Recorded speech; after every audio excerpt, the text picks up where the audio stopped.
చట్టసభలు దేవాలయాలు లాంటివి రాజ్యాంగాన్ని పరిరక్షించేందుకు 5 కోట్ల ఆంధ్రప్రదేశ్ రాష్ట్ర ప్రజల భవిష్యత్తుని నిర్ణయించే వేదిక ఇది.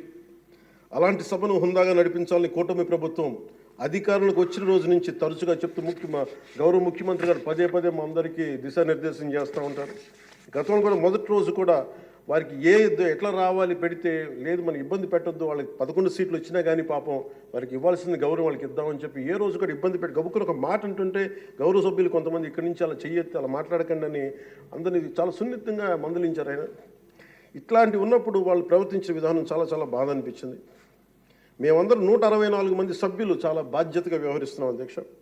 భవిష్యత్తులో కూడా రాజ్యాంగ పరిరక్షణ, రాష్ట్ర ప్రజల సంక్షేమం, రాష్ట్ర సమగ్ర అభివృద్ధి ధ్యేయంగా వ్యవహరిస్తామని సందర్భంగా గవర్నర్ గారికి శాసనసభ వేదికగా తెలియజేస్తాం. నిన్న సభలో గందరగోళం సృష్టించి సభ నుండి వెళ్ళిపోయిన 11 మంది ఎమ్మెల్యేల పార్టీకి సంబంధించిన ఎమ్మెల్సీ ప్రవర్తనని ఖండిస్తూ ఇందులో ఆ తప్పు లేనప్పటికీ కూడా గవర్నర్ గారికి ప్రభుత్వం తరఫున క్షమాపణలు తెలియజేస్తాను అధ్యక్ష.